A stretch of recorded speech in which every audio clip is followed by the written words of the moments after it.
Assalamualaikum warahmatullahi wabarakatuh.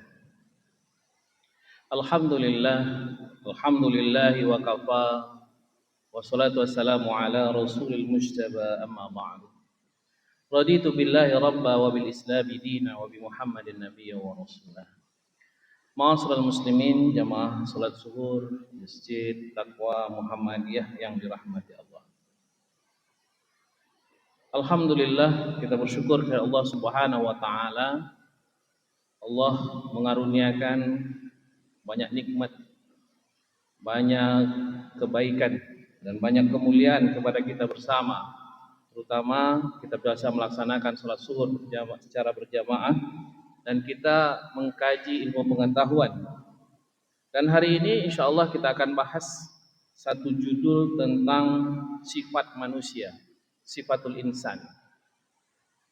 Sehingga ketika kita mengetahui tentang sifat manusia, kita tahu apa yang harus kita lakukan, seperti apa kita melakukan, dan bagaimana cara kita melakukannya. Ma'asyiral muslimin, jamaah salat zuhur yang dirahmati Allah, Allah Subhanahu wa taala menyebutkan dalam Al-Qur'an, wa nafsi wa ma sawwaha fa alhamaha fujuraha wa taqwaha qad aflaha man zakkaha wa qad khaba man dassaha. Demi jiwa yang Allah telah anugerahkan kepada kita, Allah telah mengilhamkan mana-mana yang baik, mana-mana yang buruk. Allah ilhamkan ketakwaan, qad aflaha man zakka wa qad khaba. Allah Subhanahu wa taala menyebutkan Allah telah mengilhamkan segala nilai-nilai ketakwaan, dan Allah juga sudah memberitahu segala tiga nilai yang fujur, yang takwa dan yang jahat.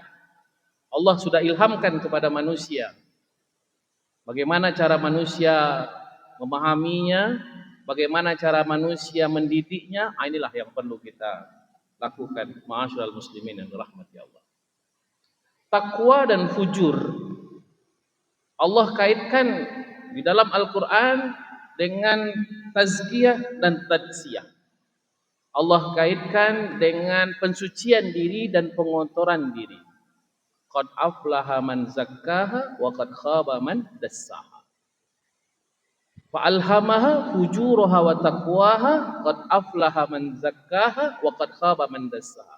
Ada dua karakter yang senantiasa ada dalam diri manusia. Karakter takwa yang ini didapat dengan tazkiyatun nafs, yaitu pensucian diri. Karakter takwa akan dapat ketika dia melakukan pembersihan dirinya. Karakter takwa apabila dia akan mendapat ketika dia mendidik dirinya. Karakter takwa akan dapat apabila dia melatih dirinya, mengelola dirinya, bahasa lain mentarbiyah dirinya. Sehingga ketika dia mentarbiyah dirinya, mendidik dirinya, maka dia akan mendapatkan derajat takwa dan dia akan menjadi orang-orang yang bertakwa, disebut dengan dalam Al-Quran sebagai muttaqin. Namun sebaliknya, ketika dia mengotori dirinya, mengotori jiwanya dengan jalan-jalan kebatilan, maka dia akan menjadi orang yang fujur, orang yang jahat, orang yang suka berbuat keonaran. Kalau kita katakan preman lah, atau orang yang dalam pikirannya itu kotor, tidak ada kebaikan sama sekali. Macam mana membuat orang lain itu buruk, menganiaya dan lain sebagainya. Maka ma'asyiral muslimin, jamaah salat zuhur yang dirahmati Allah, inilah yang akan kita bahas. Apa saja hal-hal yang harus kita didik, kita latih, kita effort diri kita agar menjadi orang-orang yang bertakwa dengan jalan membersihkan diri. Yang pertama yang harus kita lakukan tentunya adalah yang disebut dalam Al-Quran sebagai syakur, menjadi hamba yang bersyukur. Ketika Rasulullah SAW di dalam ibadahnya setiap hari, Aisyah berkata ketika ibadahnya kakinya bengkak, sholat malamnya lama, rakaatnya banyak, kemudian sholat malamnya penuh dengan khusyukan, kakinya bengkak. Sahabat Aisyah bertanya, ya Rasulullah, kau ini adalah seorang kekasih Allah, adalah seorang yang dicintai oleh Allah Subhanahu wa taala. Tapi kenapa engkau masih beribadah seperti ini? Sangat tekun sekali ibadah sehingga kaki kau menjadi bengkak karena ibadahmu. Apa kata Rasulullah? La'alli abdan syakura. Apakah aku ini tidak termasuk hamba yang bersyukur? Maka ma'asyiral muslimin yang dirahmati Allah, bentuk kesyukuran adalah puncak daripada pensucian diri. Bentuk rasa bersyukur ketika kita diberikan harta, kita bersyukur dengan bersedekah. Ketika kita dianugerahi ilmu, kita bersyukur dengan berdakwah. Ketika kita diberikan kesempatan, kita bersyukur dengan ibadah. Maka setiap aktivitas yang kita lakukan sebagai wujud kesyukuran kita kepada Allah Subhanahu wa taala, inilah jalan pertama menuju ketakwaan dan pensucian diri yang disebut dengan tazkiyatun nafs. Yang kedua adalah subur, menjadi orang yang bersabar. Bersabar senantiasa di dalam setiap keadaan. Bersabar, sabar senantiasa untuk taat kepada Allah Subhanahu wa taala. Imam Ibnu Katsir menyebutkan dalam kitab beliau, tafsir Ibnu Katsir itu, orang yang bersabar itu punya 3 cirinya. Pertama, dia senantiasa sabar dalam ketaatan. Yang kedua, dia senantiasa sabar untuk menjauhi kemaksiatan. Dan yang ketiga, dia senantiasa sabar terhadap musibah yang menimpanya. Sabar dalam ketaatan, maknanya dia senantiasa bersabar ketika panggilan-panggilan ibadah, panggilan-panggilan jihad, panggilan-panggilan untuk melaksanakan kebaikan, dia taat kepada Allah Subhanahu wa taala. Diperintahkan zakat, dia zakat, diperintahkan salat, dia salat, diperintahkan puasa, dia puasa. Diperintahkan untuk haji, dia berangkat haji. Maka ma'asyiral muslimin dan rahmati Allah, ketika dia bersabar senantiasa melaksanakan ketaatan, maka dia akan menjadi orang yang bertakwa. Yang kedua, sabar dalam kemaksiatan. Sabar untuk senantiasa menjauhi kemaksiatan. Maka ada sebuah cerita, sebuah kisah yang disebutkan, ada seorang yang dia berada dalam suatu tempat yang luar biasa maksiatnya. Kalau di sini kita katakan satu daerah yang mungkin penuh dengan kemaksiatan, Panger, Jalan Karet, ini kan banyak peluang-peluang maksiat di situ. Tapi ketika dia bertahan di situ, menjadi orang baik, dan dia bersabar tidak pernah melakukan sebuah keburukan pun, maka dia diangkat oleh Allah Subhanahu wa taala derajatnya. Jadi ada sebuah kisah seorang alim yang luar biasa alimnya, kemudian ada seorang perempuan, mohon maaf kita katakan perempuan yang tak baik dan tak bijak lah. Kemudian dia menggodanya dan lain sebagainya. Sebenarnya dia tertarik, tetapi dia bersabar untuk tidak melaksanakan itu. Sebagaimana dalam cerita Nabi Yusuf kita baca. Kalau dalam Al-Quran disebutkan Nabi Yusuf ini bukannya tidak mencintai Zulaikha. Rawadatni an nafsi wa rawattuhu an nafsiha. Dalam Al-Quran disebutkan Nabi Yusuf, anak Zulaikha dalam cerita dalam Al-Quran disebutkan wanita cantik. Kita bayangkan ya.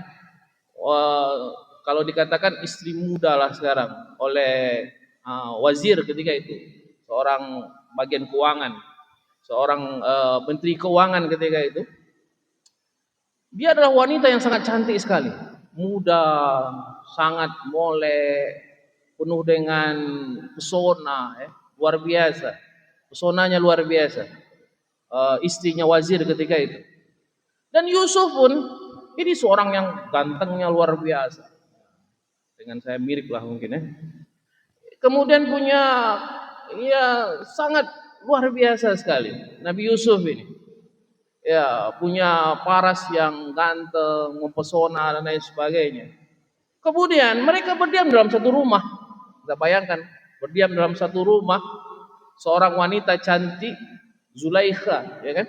Kemudian dengan seorang pria tampan Nabi Yusuf. Subhanallah. Ya, dalam kisah disebutkan masing-masing mencintai sebenarnya. Zulaikha masih muda, Nabi Yusuf pun masih sangat belia.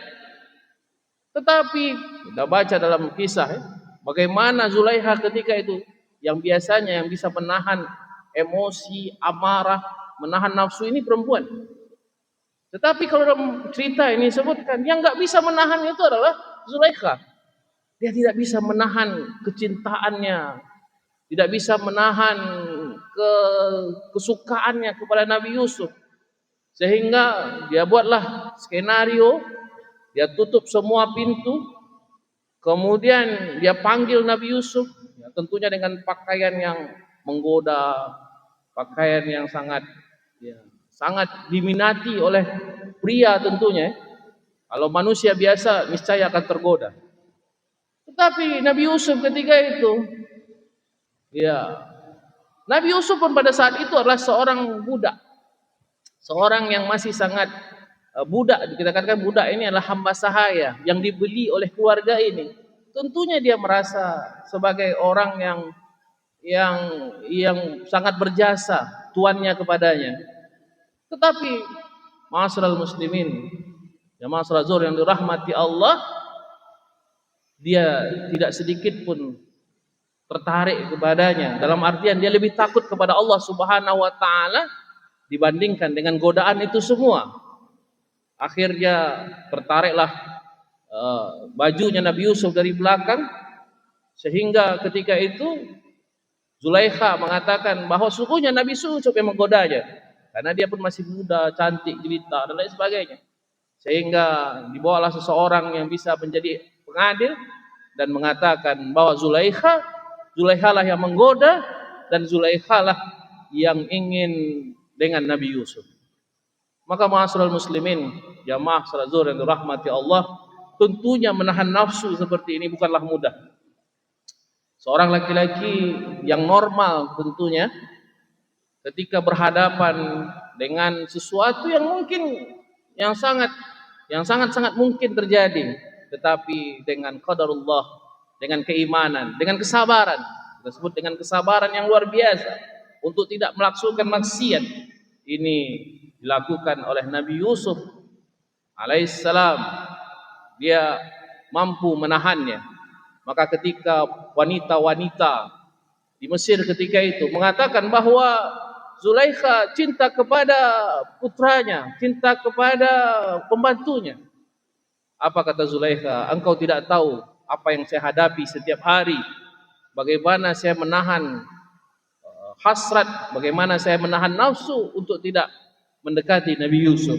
Maka ma'asyiral muslimin yang dirahmati Allah, inilah kisahnya Nabi Yusuf yang penuh dengan kesabaran untuk tidak melakukan kemaksiatan.